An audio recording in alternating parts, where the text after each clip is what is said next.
నువ్వు నీ దేశమును నీ స్వజనమును విడిచి బయలుదేరి నేను నీకు చూపింపబో దేశమునకు రమ్మని అతనితో చెప్పెను.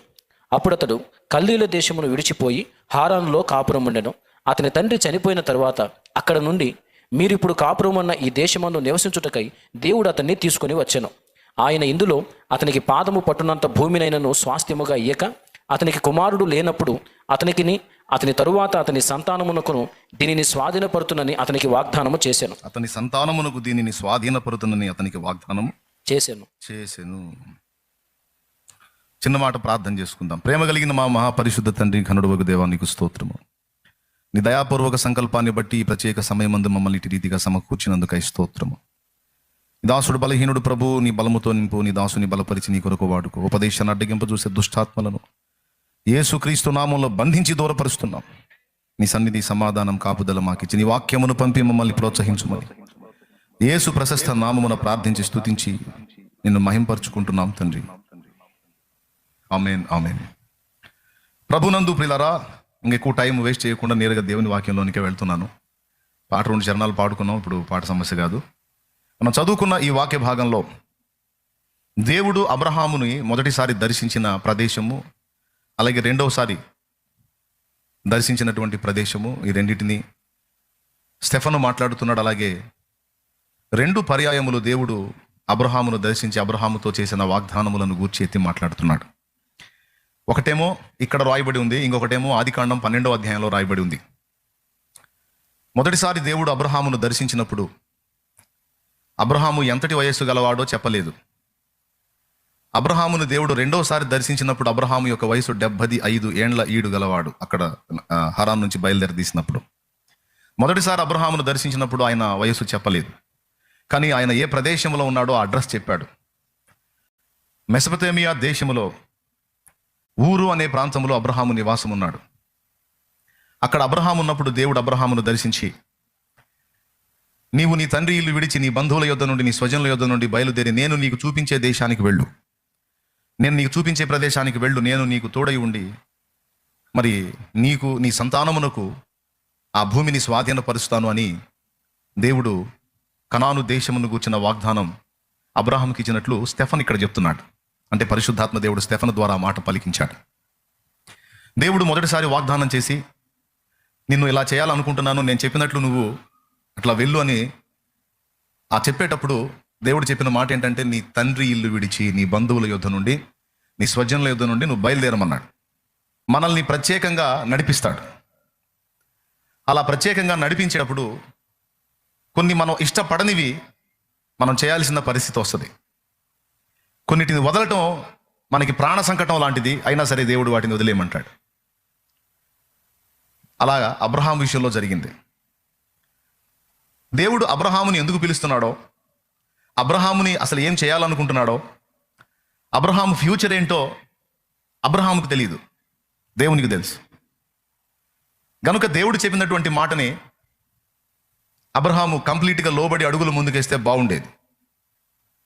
కానీ నేను నీతో మాట్లాడుతున్నాను, ఇక్కడ నుంచి బయలుదేరి నేను ఫలానా ప్రదేశాన్ని చూపిస్తున్నాను, నేను చూపించే ప్రదేశానికి నువ్వు వెళ్ళిపో, అక్కడ నేను గొప్ప జనంగా చేస్తాను, నీకు సంతానాన్ని ఇస్తాను, ఆ సంతతికి ఆ దేశాన్ని స్వాధీనపరుస్తాను, నేను ఇలాంటి మాటలు మాట్లాడుతుంటే అబ్రహాముకు ఆశ కలిగింది. కానీ మరి దేవుని మాట చొప్పున ప్రయాణం చేయాలి, దేవుని చిత్తం నెరవేర్చాలంటే దేవుడు 2 సంగతులు చెప్పాడు. నీ తండ్రి ఇల్లు విడు, నీ స్వజనులు, నీ బంధువులను వదిలిపెట్టమన్నాడు. దానికి మనస్సు లేదు అబ్రహాముకి. కనుక ఏం చేశాడు తెలుసా? దేవుడు బయలుదేరమన్నాడు కనుక బయలుదేరాడు. కానీ తన సహోదరుని కుమారుడైన లోతుని వెంట పెట్టుకున్నాడు, అలాగే తన తండ్రిని కూడా వెంట పెట్టుకున్నాడు. మొత్తాన్ని వదిలేసి నువ్వు సింగిల్గా బయలుదేరమంటాడు దేవుడు. అలా చేయటం అబ్రహాంకి ఇష్టం లేదు. అందుకని ఆయన ఏం చేశాడంటే తండ్రిని, సహోదరుడి కొడుకుని వెంట పెట్టుకొని దేవుడు చూపించిన ప్రదేశానికి కాకుండా హారాను అనే ప్రదేశానికి వెళ్ళి అక్కడ నిలబడ్డాడు. మళ్ళీ తర్వాత మళ్ళా దేవుడు చూశాడు, బయలుదేరతాడేమో, అక్కడ నుంచి కదులుతాడేమో అని. కదలడు. మళ్ళీ ఒకసారి దేవుడు ఫస్ట్ సారి ఒక విషయం చెప్పాడు కదా, ఈసారి దాన్ని ఇంకా ఎక్కువ స్పష్టత ఇచ్చి మాట్లాడుతున్నాడు. ఒకసారి చూడండి, ఆదికాండం 12వ అధ్యాయము 1వ వచనం. యెహోవా అంటున్నాడు, నీవు లేచి ఆ. నీ దేశము నుండి ఆ. నీ బంధువుల యొద్ద నుండి నీ తండ్రి ఇంటి నుండి బయలుదేరి నేను నీకు చూపించు దేశమునకు వెళ్ళుము. నేను నీకు చూపించు దేశమునకు వెళ్ళుము. నిన్ను గొప్ప జనముగా చేసి ఇదిగో అసలు నేను నీ విషయంలో ఏం చేయాలనుకుంటున్నానో నీకు అర్థం కావటల్లా. నేను నీ విషయంలో ఏం చేయాలనుకుంటున్నానో నీకు చెప్పినా నీకు ఎక్కట్లా. నీకు అర్థమైతే నువ్వు ఇట్లా బ్రేకులు వేయవు, నేను చెప్పినట్టు కదులుతావు. నువ్వు ఇట్లా బ్రేకులు వేస్తున్నావు అంటే నేను చెప్పిన మ్యాటర్ నీకు అర్థం కాల. నీ ఫ్యూచర్ని నేను ఎలా ప్లాన్ చేశానో నీకు అర్థం కావట్లేదు, అందుకే మొరాయిస్తున్నావు. ఇదిగో మళ్ళొక్కసారి చెప్తున్నాను, నువ్వు లేచి నీ తండ్రి ఇంటి వద్ద నుండి, బంధువుల ఇంటి వద్ద నుండి, నీ స్వదేశము నుండి బయలుదేరి నేను నీకు చూపించే దేశానికి వెళ్ళు. నిన్ను గొప్ప జనముగా చేసి, మొట్టమొదటిది గొప్ప జనముగా చేస్తానన్నాడు. నిన్ను ఆశీర్వదించి నేను నిన్ను ఆశీర్వదిస్తానన్నాడు. నీ నామమును గొప్ప నీ చేయుదును. నామమును గొప్ప చేస్తానన్నాడు. నీవు ఆశీర్వాదముగా నుండువు. అనేక మంది నీవు తమకు ఆశీర్వాదమైనట్లు చెప్పుకునే ధన్యకరమైన జీవితం నీకు లభిస్తుంది. నిన్ను ఆశీర్వదించు వారిని ఆశీర్వదించదను, నీ పక్షంగా ఉండి నిన్ను బ్లెస్ చేసే వాళ్ళని ఆశీర్వదిస్తాను. నిన్ను దూషించు వారిని శపించదను. అబ్బా, నిన్ను దూషించే వాళ్ళని శాపానికి అప్పగిస్తాను. భూమి యొక్క సమస్త వంశములు నీ యందు భూమి మీద ఎన్ని ఆశీర్వదించబడును. రకాల వంశాలు ఉన్నాయో, ఎంతమంది జనములు ఉన్నారో, ఎన్ని జనాంగాలు ఉన్నాయో, ఆ వంశములు, ఆ జనములన్నీ కూడా నీ ద్వారా ఆశీర్వదించబడేటట్లు నేను చేస్తా. అసలు ఈ వాగ్దానం ఎంత పెద్దదంటే లో బోలెడంత మ్యాటర్ ఉంది, అన్ని అంశాలు ఉన్నాయి. ఇవన్నీ నీకు జరిగించాలనేది నీ విషయమై నాకున్నటువంటి సంకల్పము, నాకున్న ఆలోచన, నాకున్న ఉద్దేశము, నా చిత్తము. దేవునికి స్తోత్రం. కనుక నువ్వు బయలుదేరాలి అని దేవుడు మాట్లాడాడు. ఒక పెద్ద వాగ్దానం, ఇప్పుడు అబ్రహాంకి వచ్చినంత పెద్ద వాగ్దానం స్వతంత్రించుకోవాలని అందరికీ ఉంటుంది. కానీ అందరికీ అబ్రహాంకి ఇచ్చిన వాగ్దానం అవసరంలా. అబ్రహాంకి ఇచ్చిన వాగ్దానం యేసుక్రీస్తునికి వచ్చిన వాగ్దానం. నీ ద్వారా భూలోకములోని వంశములని ఆశీర్వదించబడి, ఆయనలో నుండి యేసుక్రీస్తు ప్రభువుల దేవుడు వస్తాడు. ఆయన సిలువలో బలి అయిన తర్వాత ఆయన రక్తమును బట్టి എല്ലാ మానవులకు రక్షణ ప్రకటించబడుద్ది. ఈ యొక్క వాగ్దానం ఒక అబ్రహాముకు చెందినది. మళ్ళీ మనకు కూడా ఆ వాగ్దానం అంటే మళ్ళీ మన వంశంలోంచి ఒక యేసు ప్రభు రావాలి, మళ్ళీ ఇంకో కార్యం జరగాలంటే అది అవసరం లేదుగా, అయిపోయింది. ఒకటే సారి వచ్చాడు, బలి అయిపోయింది, యజ్ఞం అయిపోయింది, ఇప్పుడు అందరికీ రక్షణ ప్రకటించబడింది. అయితే మనల్ని అబ్రహామును పిలిచినట్టు అబ్రహాముకి ఇచ్చిన అదే వాగ్దానం ఇచ్చి పిలవకపోతుండొచ్చు, కానీ మనందరి విషయంలో దేవుడు కొన్ని ఆలోచనలు, కొన్ని ఉద్దేశాలు, కొన్ని చిత్తాలు కలిగి ఉన్నాడు అనేది మాత్రం స్పష్టం, వాస్తవం. ఒక భూలోకంలోని వంశాలన్నిటినీ ఆశీర్వాదంలోకి నడిపించడానికి దేవుడు ఒక వ్యక్తిని ఎన్నుకున్నాడు. భూమి మీద మానవ శేషం ఉండడానికి దేవుడు నోవహు అనేవాడిని ఎన్నుకున్నాడు. జలప్రలయంలో నోవహు ఫ్యామిలీని మాత్రం బతకనిచ్చాడు, ఎందుకంటే భూమి మీద మనుష్య శేషం ఉండాలి కాబట్టి. అట్లాగే కొన్ని ప్రదేశాలు రక్షణలోనికి రావడానికి కొంతమంది వ్యక్తులను దేవుడు ఏర్పరచుకుంటాడు. నీ కుటుంబాన్ని రక్షించాలని దేవుడు అనుకున్నప్పుడు ఆ కుటుంబంలోంచి నిన్ను కదిలిచ్చాడు దేవుడు. అందుకే నువ్వు దేవుని కనెక్ట్ అయ్యావు. నిన్ను దేవుడు రక్షణలోనికి నడిపించింది నీ ఒక్కడికి, నీ ఒక్కదానికి మేలు కలిగించడానికి కాదు. నీ ద్వారా మరి కొంతమంది ఆశీర్వదించబడినట్లు నీ కుటుంబంలో నుండి, నీ బంధు జనములలో నుండి, నీ సమాజంలో నుండి దేవుడు నిన్ను ఎన్నుకున్నాడు. అది వాస్తవం. అంటే నీ ద్వారా చాలా మందిని దేవుడు కదిలించబోతున్నాడు. నీ ద్వారా దేవుడు ఒక జనమును సమకూర్చాలనేది ఆయన చిత్తమై ఉన్నది, ఆయన ఆలోచన అయి ఉన్నది. చెవులు గలవాడు ఆత్మస్వరం వినుగాక. అర్థమైందా? ఏమర్థమైంది? నీ కుటుంబంలో నుండి కొంతమంది అనుకుంటారు, నా ఫ్యామిలీలో ఎవరు రక్షించబడలేదన్నయ్యా, నేనే వచ్చాను లైన్లోకి, అంతా రివర్స్ ఏనన్నయ్యా, నాకు నేను ఒక్కనే వచ్చాను అని కొంతమంది చెప్తా ఉంటారు. నిన్నొక్కనే దేవుడు పిలిచాడు, రక్షణలో నడిపించాడు, తనతో నువ్వు నడుచున్నట్లు నిన్ను ఆకర్షిస్తున్నాడు అంటే నీ ద్వారా అది నీ కుటుంబం కావచ్చు, బంధుజనం కావచ్చు, సమాజ ప్రజలు కావచ్చు, గ్రామం కావచ్చు, ప్రదేశం కావచ్చు, నీ ద్వారా ఎంతో కొంతమంది జనములను సంపాదించుట ప్రభు చిత్తమై ఉన్నది. దానికి గాను ఒక కుటుంబాన్ని విమోచించడానికి దేవుడు ఆ కుటుంబంలో మొదట ఒక వ్యక్తినే ఏర్పరచుకుంటాడు. ఆ ఒక వ్యక్తి ద్వారా మిగిలిన వాళ్ళందరికీ ఆయనను గూర్చి సమాచారం అందేటట్టు చేసి ఈ వ్యక్తి ఆ వ్యక్తులకు దేవునికి మధ్యవర్తిగా వ్యవహరించి ఈ వ్యక్తి ద్వారా వారందరూ దేవునికి కనెక్ట్ అయ్యేటట్టు, ఒకేసారి రాకపోయినా క్రమక్రమంగా ఒకరు కాకపోతే ఒకరు మొత్తానికి ఎంతో కొంతమంది కనెక్ట్ అయ్యే ఛాన్స్ అయితే ఉంది. అది దేవుని ఉద్దేశము కూడా అయి ఉంది. అలాగా భూలోకములోని వంశాలన్నీ ఆశీర్వదించబడాలి. అలా ఆశీర్వదించబడాలంటే ఒక జనము కావాలి, ఆ జనములోంచి రక్షకుడు రావాలి. ఆ రక్షకుడి శిలువ యాగం ద్వారా ಎಲ್ಲ మానవులకు రక్షణ ప్రకటించబడాలి. ఇప్పుడు మరి అతడు రావాలంటే ఒక జనము కావాలి, ఆ జనము కావాలంటే ఆ జనమునకు మూల పురుషుడిగా ఒకడు కావాలి. అందుకని దేవుడు అబ్రహామును పిలిచాడు. అబ్రహాము మీద దేవునికి ఉన్న ప్రణాళిక గొప్పది. అంతకుముందు దేవునితో నడిచిన భక్తులు చాలా మంది ఉన్నారు. ఉదాహరణకి హనోకు ఉన్నాడు, నోవహు ఉన్నాడు, అలాగే విశ్వాసము గురించి గొప్పగా గణపరచబడిన హేబేలు ఉన్నాడు. అలా కొంతమంది వ్యక్తులు ఉన్నారు. వారెవరి నుంచి ఒక జనాంగాన్ని దేవుడు ప్రత్యేకపరచుకోవాలా. కానీ అబ్రహాము నుంచి మాత్రం దేవుడు ఒక జనాన్ని ప్రత్యేకపరచుకున్నాడు. దేవుని కొరకు ఒక గుంపు జనమును అబ్రహాము నుండి రప్పించి ఏర్పరచుకున్నాడు. ఇప్పుడు అబ్రహాము నుండి వచ్చినటువంటి ఆ వాగ్దత్త సంతానానికి సంబంధించిన జనమంతా దేవుని ప్రజ, భూమి మీద ఉన్న దేవుని ప్రజలు. దేవుని కొరకు ఒక జనముని సమకూర్చడానికి దేవుడు ఒక వ్యక్తిని ఎన్నుకున్నాడు. ఆయన విషయంలో దేవునికి ఉన్న ఉద్దేశాలు, ప్రణాళికలు బహు గొప్పవి. కానీ అవి అబ్రహాంకి అర్థం కాల. మొదట రెండోసారి మళ్ళా ప్రత్యక్షమై, నేను ఎందుకు పిలుస్తున్నానో నీకు అర్థమైందా, నేను చెప్పినట్లు చేయరా, వాళ్ళంత పనుంది నీతో అని మళ్ళా అబ్రహాంతో దేవుడు మాట్లాడాడు. అయితే అబ్రహాం ఫీలింగ్ ఏంటంటే, వృద్ధుడైన నా తండ్రి ఉన్నాడు, తండ్రిని కోల్పోయిన నా సహోదరుడి కుమారుడు ఉన్నాడు, హారాను కుమారుడైన లోతు. కాబట్టి నేను వీళ్ళని వదిలిపెట్టి ఎట్లా, నేను వదిలిపెడితే వాళ్ళ గతి ఏమైంది? దేవుడు మర్యాదగా చెప్పాడు, నీ తండ్రి ఇల్లు విడిచి బంధువులను వదిలిపెట్టి నువ్వు సింగిల్గా రా. కానీ అబ్రహాం మాత్రం లింకులు తగిలించుకున్నాడు, మనం తగిలించుకున్నట్టు. కొన్నిటిని వదిలేయమంటాడు దేవుడు, కొన్నిటిని వదిలేయి, స్పష్టంగా నేను చెప్పినట్టు చేయను. కొన్నిటిని వదిలేయమంటాడు, నంబర్ 1. నంబర్ 2, కొన్ని ప్రత్యేకమైన అనుభవాల్లో గుండా దేవుడు నడిపిస్తాడు.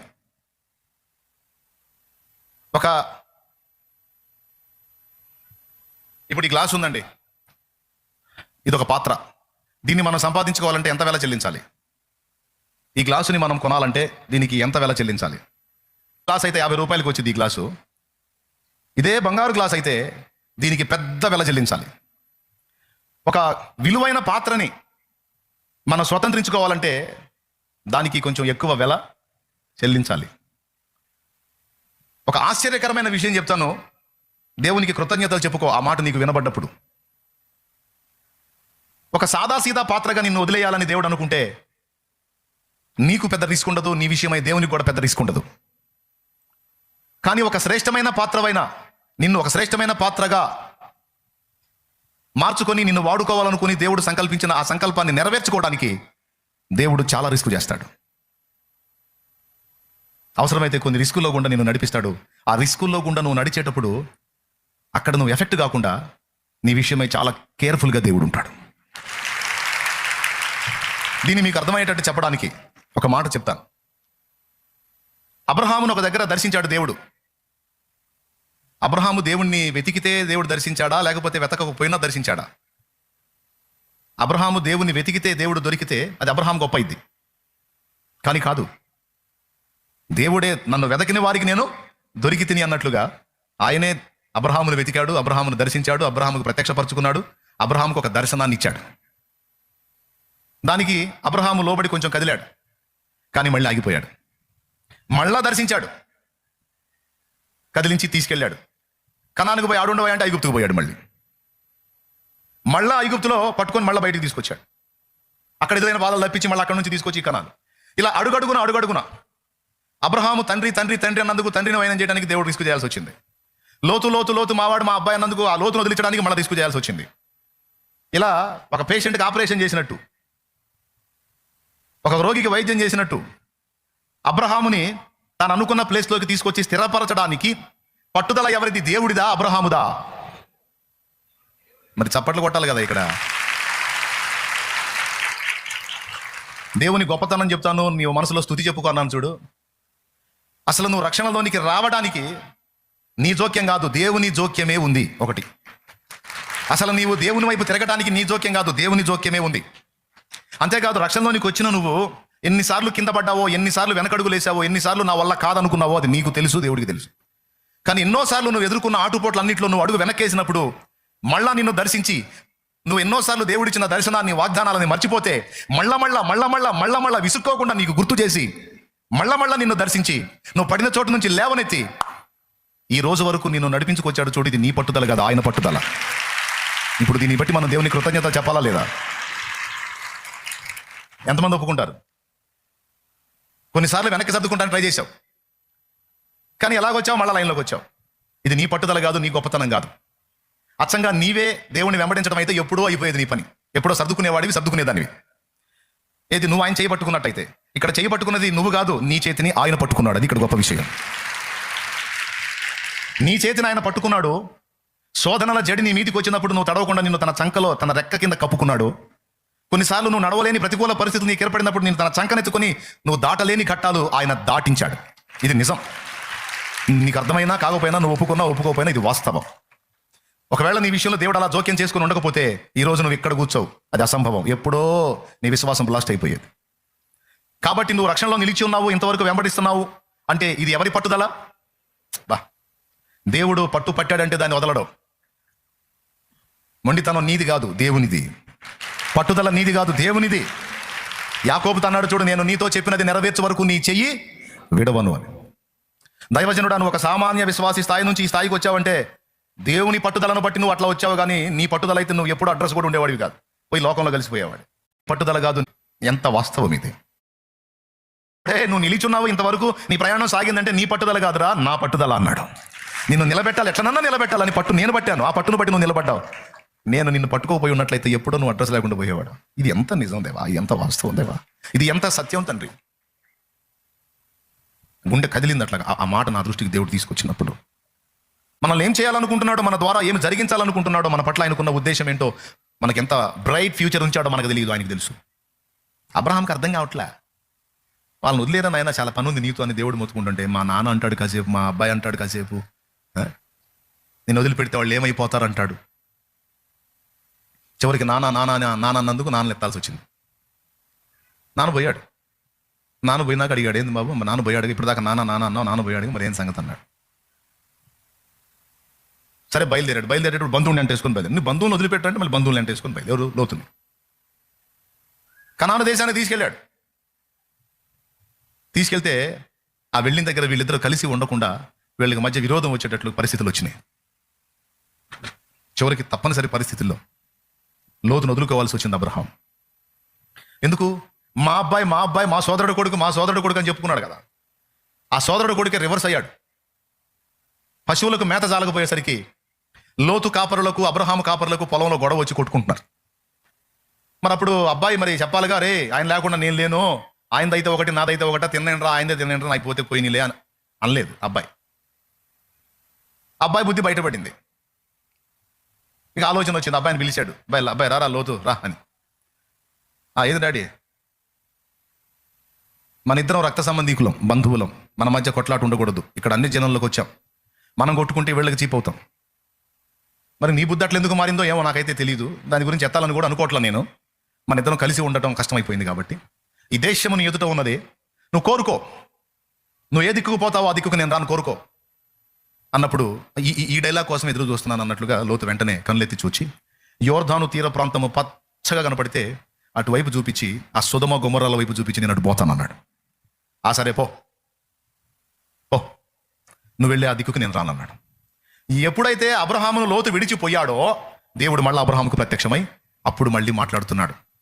అబ్రహామా, ఇప్పుడు పూర్తిగా లైన్లోకి వచ్చావు నువ్వు. ఇప్పుడు నీ సంఖ్యలన్నీ తెగిపోయినాయి, నీ లింకులన్నీ కట్ అయిపోయినాయి. ఈ కట్ అయిన దాకా నేను అనుకున్నది నెరవేర్చలేను.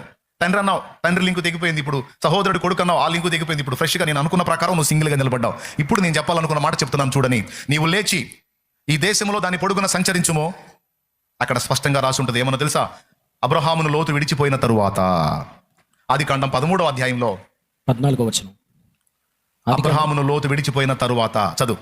లోతు అబ్రహామును విడిచిపోయిన తరువాత యెహోవా, ఇదిగో నీ కన్నులెత్తి నీవు ఉన్న చోటు నుండి ఉత్తరపు తట్టు, దక్షిణపు తట్టు, తూర్పు తట్టు, పడమర తట్టును చూడుము. లోతు ఉన్నప్పుడు చెప్పాలా ఈ మాట? ఎక్కడన్నా చెబితే చెప్పండి నాకు.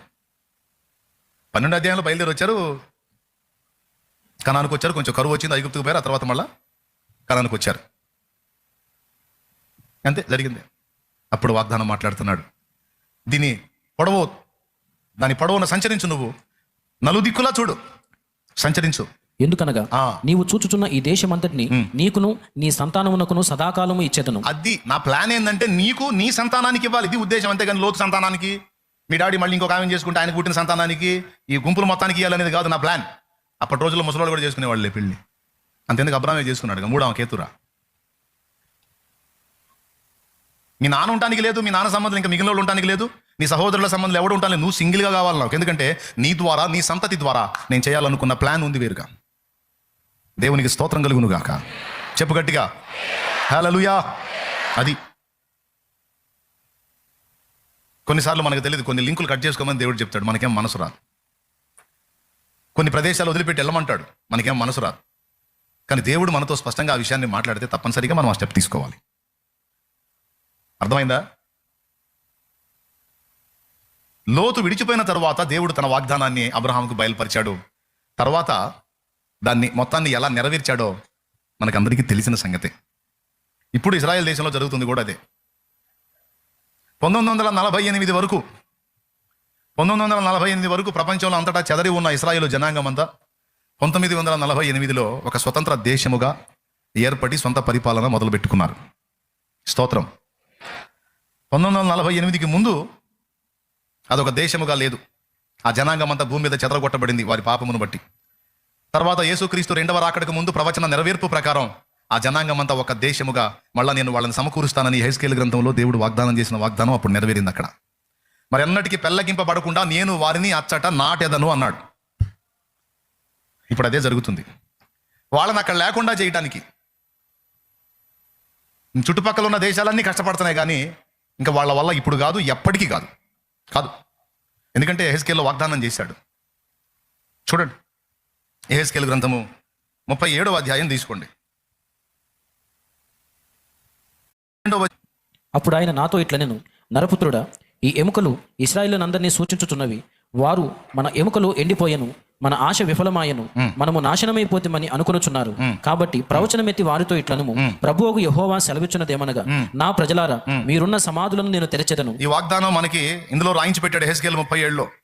ఈరోజు ఇక్కడ ఉన్న మీ విషయంలో కూడా మనం ఎండిపోయాం, మన ఎముకలు ఎండిపోయినాయి, మనం చెదరగొట్టబడ్డాం, మనం నాశనం అయ్యాం, అయ్యో మేము ఇలా అయిపోయామని అనుకొనుచున్న వారలారా, నాడు ఇశ్రాయేలుకి ఇచ్చిన వాగ్దానం నేడు దేవుడు నీకు కూడా ఇస్తున్నాడు. చదువు. నా ప్రజలారా, నా ప్రజలారా, మీరున్న సమాధులను నేను తెరచెదను, సమాధుల్లో నుండి మిమ్మల్ని బయటికి రప్పించి ఇశ్రాయేలు దేశంలోనికి తోడుకొని వచ్చేదను. నా ప్రజలారా, నేను సమాధులను తెరచి సమాధుల్లోనున్న మిమ్మల్ని బయటికి రప్పించగా నేను యెహోవానై ఉన్నానని మీరు తెలుసుకొందురు. గాక. ఆ, మీరు బ్రతుకున్నట్లు నా ఆత్మను మీలో ఉంచి మీ దేశంలో మిమ్మల్ని నివసింపజేసేదను. అదిగో మీ దేశంలో మిమ్మల్ని నివసింపజేస్తాను.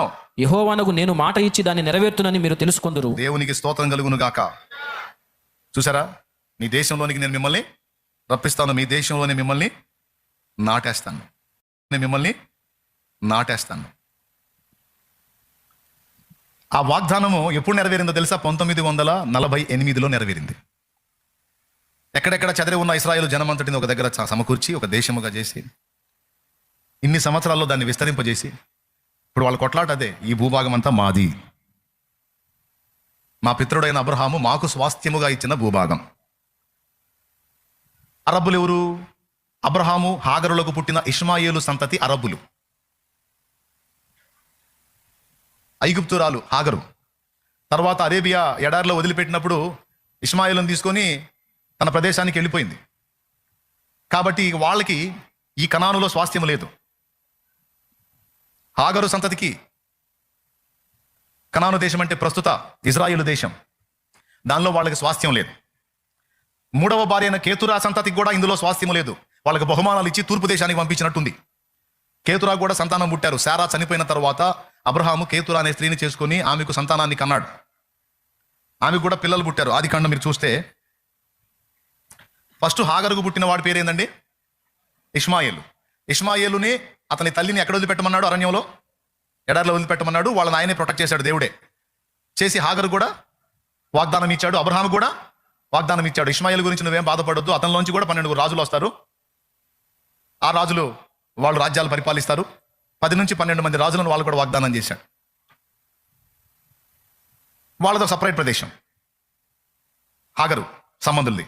అలాగే కేతురా సంబంధులు ఎవరో చూద్దాం. ఆదికాండం ఇంతసేపా 25వ అధ్యాయం మొదటి వచనం. చదువు. అబ్రహాము మరలా ఒక స్త్రీని వివాహం చేసుకుని ఆ. ఆమె పేరు కెతురా. ఆ. ఆమె అతనికి జిమ్రాను, యోక్షాను, మేదాను, మిద్యాను, ఇష్మాకు, షువాహు అనువారిని కనెను. ఎంతమంది వచ్చారు? 6 వచ్చారా? చదువు మళ్ళీ. ఆమె అతనికి జిమ్రాను, జిమ్రాన్ ఒకడు, యోక్షాను, యోక్షాన్ ఒకడు, మేదాను, మీద 3, మిద్యాను, 4, ఇష్మాకు, 5, షువాహు 6. అనువారిని కనెను. అది ఈ 6 వీళ్ళ సంబంధులందరినీ కలిపి ఏం చేశాడు? వారికి బహుమానాలు ఇచ్చి తూర్పు దేశాలకు పంపించేశాడు వాళ్ళని. ఒక బ్యాచ్నేమో అరేబియా ఎడారిలోకి పంపించాడు, వాళ్ళు కొన్ని దేశాలు అయిపోయారు.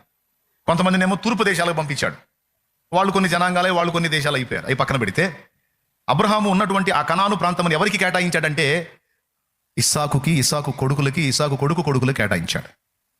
మళ్ళీ ఇస్సాకు కొడుకుల్లో అందరికి కాదు, 2 కొడుకులు ఉన్నారు, ఏశావు, యాకోబు. మళ్ళీ యాకోబుకే. దేవునికి స్తోత్రం. యాకోబుకు పుట్టిన 12 కొడుకులు, 12 గోత్రాలు అనుకోండి. ఇక వాళ్ళందరిది అది. ఇక అక్కడ ఇంకొకటి ఉండకూడదు. అయితే ఏం జరిగింది? వీళ్ళు దరిద్ర పనులు చేసినప్పుడు దేవుడు వీళ్ళని చెదరగొట్టాడు అక్కడ నుంచి. వీళ్ళు చెడిపోయిన పనులు చేయటం, మళ్ళీ వీళ్ళకి దరువు వేయటం, మళ్ళీ మాకు సిగ్గు వచ్చిందని వీళ్ళు రావటం, మళ్ళీ అది వీళ్ళని సమకూర్చడం అనేవి జరిగినాయి. అలాగా వీళ్ళు పిచ్చి పనులు చేసినప్పుడు వీళ్ళని చెదరగొట్టి తరిమేశాడు. యేసుప్రభు కాలంలో కూడా వాళ్ళు అక్కడే ఉన్నారు. యేసుప్రభుని సిలువకు అప్పగించినప్పుడు పొంతి పిలాతు చేతులు కడుక్కుంటాడు. ఈ నీతిమంతుని రక్తం విషయమే నాకు ఏ సంబంధం లేదా బాయ్, నేను నిరపరాధినని చేతులు కడుక్కుంటాడు. అప్పుడు ఈ ఉన్నోళ్ళు ఊరకుండొద్దు, వాని రక్తము మా మీదను మా పిల్లల మీదను ఉండుగాక అంటారు. అంటే ఆ నిరపరాధి రక్తము ఒకవేళ ఏదన్నా శాపమై వస్తే అది మాకు తగలాలి అన్నారు ఇశ్రాయేలీయులు. నోరు అది ఆగదు. అందుకే ఆయన సిలువను మోసుకొని పోతున్నప్పుడు యెరూషలేము కుమార్తెలు ఏడిస్తే, యెరూషలేము కుమార్తెలారా నా నిమిత్తం ఏడవకుడి, నేను ఇప్పుడు సిలువలో ప్రాణం పెడతాను, సమాధి చేయబడతాను, 3వ నాడు తిరిగి లెగుస్తాను, నాకు ప్రాబ్లం లేదు. ఆ దరిద్రులు నా రక్తాన్ని మీ మీదకి, మీ పిల్లల మీదకి వచ్చేటట్టు కోరుకున్నారు, మీ నిమిత్తము మీ పిల్లల నిమిత్తం ఏడుగుడి అన్నాడు. ఇది జరిగిన తర్వాత క్రీస్తు శకం 70లో యెరూషలేము దండ్ల చేత చుట్టబడి ఆ మొదటి శతాబ్దంలోనే దారుణాది దారుణంగా చెదరగొట్టబడింది. అక్కడి నుంచి చెదరిపోయారు. ఇక ఇప్పుడు మన గుంటూరు దగ్గర చేబ్రోల్లో కూడా కొంతమంది యూదులు ఉన్నారు. ఎఫ్రాయిం గోత్రికుల వాళ్ళే కదా, ఎఫ్రాయిం గోత్రికులే కదా. కొంతమంది ఇక్కడ ఉన్నారు. ఇప్పుడు ఇంకా నేను కలిసి వచ్చాను, ఒక 2 టైమ్స్ కలిసినట్టున్నాను వాళ్ళని. నేను వాళ్ళు పాత నిబంధన ఆచారం ప్రకారం సమాజ మందిరం ఉంటుంది వాళ్ళకి, ఒక రబ్బీ ఉంటాడు, బోధకుడు, పాత నిబంధన ధర్మశాస్త్రాన్ని చదువుకుంటారు. అంత ఇశ్రాయేలు క్రమంలోనే వాళ్ళు వ్యవహరిస్తూ ఉంటారు. వాళ్ళు ఎక్కడున్నా దాని బానిరు. అది వాళ్ళ గొప్పతనం. దేవునికి స్తోత్రం. హల్లెలూయా. ఈ విధంగా చేబ్రోల్ దగ్గర ఉన్నది అది సమాజ మందిరం. ఆ బ్రదర్ని అడిగినప్పుడు మేము కూడా తప్పకుండా వెళ్ళాలి, మేము ఇజ్రాయెల్కే చేరుతాం, మేము ఇక్కడ ఉండము ఎక్కువ కాలం, వెళ్ళిపోతాం అనే మాట ఆయన మాట్లాడుతూ ఉన్నాడు. దాదాపు ఈ దేశవ్యాప్తంగా చూసుకుంటే దాదాపు 100,000 కుటుంబాలు ఉన్నాయంట. రాష్ట్ర వ్యాప్తంగా చూసుకుంటే ఒక 100 మంది వరకు మేము ఉన్నాము. దేశవ్యాప్తంగా చూస్తే అక్కడక్కడ కొన్ని 100 కుటుంబాలు ఉన్నాయి, మేమంతా అక్కడికి చేరే వాళ్ళమే, ఇక్కడ ఉండమేమన్నారు. క్రీస్తు శకం 70లో ఎఫెక్ట్ అయినటువంటి వాళ్ళు 1948లో మళ్ళీ ఒక దేశంగా, ఎప్పటికైనా అది వాళ్ళదే. వాళ్ళు ఎన్ని సంవత్సరాలన్నా తిరగని దేశాల మీద మళ్ళీ తీసుకొచ్చి ఎక్కడే పెడతాడు. అది దేవుని గొప్పతనం, దేవుని వాగ్దానం యొక్క శక్తి అది. దేవునికి స్తోత్రం కలుగును గాక. హల్లెలూయా. ఇప్పుడు అక్కడ ఉండే వాళ్ళు అరబ్బులు గోల ఏంటంటే, ఎటుపోయారా మీరు? శతాబ్దాలుగా మేము మా కుటుంబాలు ఉంటున్నాయి ఇక్కడ. ఎక్కడెక్కడో తిరిగి మళ్ళీ 1948 కల్లా వచ్చి చొరబడ్డారు. ఏందంటే ఇదిగో చూడండి, మా తాతది మా ముత్తాతది అని స్వాస్థ్యాల గురించి చెబుతారు. ఎప్పుడనగా పోయారు మీరు? మేము వచ్చి ఇక్కడ స్థిర నివాసాలు ఏర్పాటు చేసుకొని మేము సొంతంగా చేసుకున్నాం. ఇప్పుడు హైదరాబాద్లో హైడ్రా జరుగుతుంది చూడు, అట్లా ఉంటుంది అనమాట. హైదరాబాద్లో హైడ్రా జరుగుతుంది కదండి, తెలుసా మీకు? పాతకాలపు చెరువులన్నీ కబ్జాలకు గురయ్యి అధికారికంగా పట్టాలు వచ్చి రిజిస్ట్రేషన్లు కూడా జరిగినాయి. చాలా మందికి మైండ్ పోతుంది, అదే సార్ మేము డబ్బులు ఇచ్చుకొని కూడా మాకు రిజిస్ట్రేషన్ కూడా చేశారు, మరి ఇవి ప్రభుత్వానికి సంబంధించినవి అయితే ఎలా రిజిస్ట్రేషన్ చేశారో వాళ్ళు కొట్టుకుంటున్నారు. అంటే గవర్నమెంట్ తలుచుకుంటే రిజిస్ట్రేషన్ ల్యాండ్స్ని కూడా స్వాధీనం చేసుకుంటుంది అనమాట.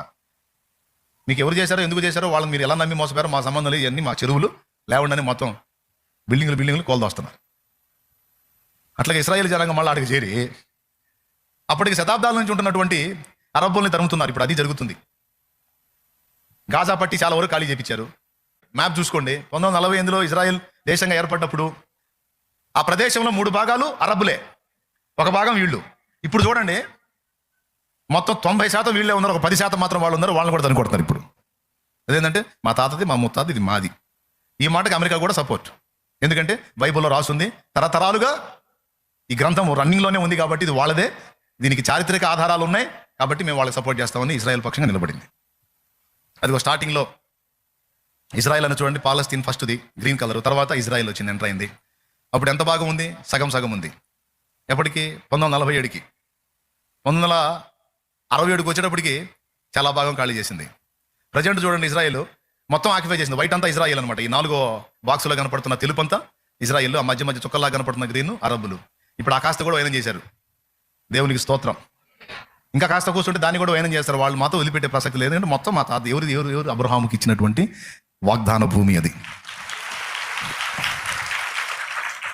చూడండి, అది దేవునికే సాధ్యమైంది కానీ ఏ నరుడికి సాధ్యం కాదు. 1900 సంవత్సరాల క్రితం చెదరిపోయినటువంటి జనాంగాల్ని మళ్ళా తీసుకొచ్చి అదే ప్రదేశంలో పెట్టి వాళ్ళని మళ్ళా నాటడం, స్థిరపరచడం అంటే మనుషులకు సాధ్యమైద్దా? అందుకే ఆయనను గూర్చి సత్యదేవుడని సాక్ష్యం ఇచ్చేది. ఆయన వాగ్దానం అంత పటిష్టంగా ఉంటుంది. పోయారు, ఎడిపోయారు, అడ్రస్ లేకుండా పోయారు, దరిద్రులు అనుకుని అందరూ వచ్చి ఇల్లు కట్టుకొని స్థిరపడిపోయి శతాబ్దాలుగా బతికారు. ఈ చెదిరిపోయిన వాళ్ళందరినీ మళ్ళీ తీసుకొచ్చి కొప్పేసి మళ్ళీ వాళ్ళకి ఇచ్చాడు. ఆయన వాగ్దానం చేస్తే భక్తుల భక్తిని బట్టి వాళ్ళని దీవించి వాగ్దానం చేస్తే ఆ వాగ్దానం మీద అంత ఖచ్చితంగా నిలబడతాడు దేవుడు. ఆయన గొప్పతనం అది. ఇప్పుడు నేను మీకు ఈ విషయంలో ఏం నేర్పదలుచుకున్నాను, పరిశుద్ధాత్మ ప్రేరణలో మీకు ఏం చెప్పాలనుకున్నానంటే, ఒక సాధారణమైనటువంటి పాత్రని మనం సంపాదించుకోవడానికి ఎక్కువ వెల చెల్లించాల్సిన అవసరం లేదు, కానీ ఒక బంగారు పాత్రను పొందాలంటే లక్షల వెల చెల్లించాలి. అలాగే దేవుడు మన విషయంలో కూడా చాలా రిస్క్ చేశాడు. ఇప్పటికే ఎన్ని రకాలుగా, ఎన్నిసార్లు మనల్ని ఎన్ని విధాలుగా సేవ్ చేశాడో, బలపరిచాడో, ప్రోత్సహించాడో మనకు తెలుసు. మనం ఒకవేళ మర్చిపోయిందా రేపు అక్కడ గుర్తు చేస్తాడు. ఇన్నిసార్లు నువ్వు దారులు తప్పితే, ఇన్నిసార్లు నేను వెన్నంటి నీ పట్టుదలను బట్టిగా, నువ్వు ఎప్పుడో పట్టుదల వదిలేసావు, కానీ నేను పట్టుబట్టి నిన్ను లైన్లో తీసుకొచ్చాను నేను అని దేవుడు నీతో మాట్లాడతాడు. ఇక్కడ పాయింట్ నెంబర్ 1, దేవుడు మన కోసం సిద్ధపరిచినది మన ఫ్యూచర్ ఏంటి అనేది మనకు తెలియదు. కొద్దో గొప్ప చెప్తాడు వాగ్దానం ద్వారాను, దర్శనం ద్వారా దేవుడు తన వాగ్దానాలను మనతో మాట్లాడతాడు. కానీ ఆశ్చర్యం ఏంటో తెలుసా? మనకు 2 లక్షణాలు ఉన్నాయి. మనకు వాగ్దానం మర్చిపోతాం, దర్శనం కూడా మర్చిపోతాం. వాగ్దానం మర్చిపోతాం, దర్శనం కూడా అబద్ధాలు ఆడకుండా చెప్పండి. పోయిన సంవత్సరం ఏదో వాగ్దానం తీసుకుని ఉంటారుగా, మీ వాగ్దానం అని చెప్పండి. అన్న నాకు గుర్తు లేదన్న, అబద్ధం ఎందుకు, దేవుడు చూస్తున్నాడు అన్నోళ్ళు చేతులు ఎత్తండి. అదిగో ఇట్లా కదిలించండి చేతులు. దేవుడు మనకు చేసిన వాగ్దానాలు కూడా మర్చిపోతాం, కానీ గుర్తుపెట్టుకో, దేవుడు మనకి ఇచ్చిన వాగ్దానాన్ని ఆయన మర్చిపోడు.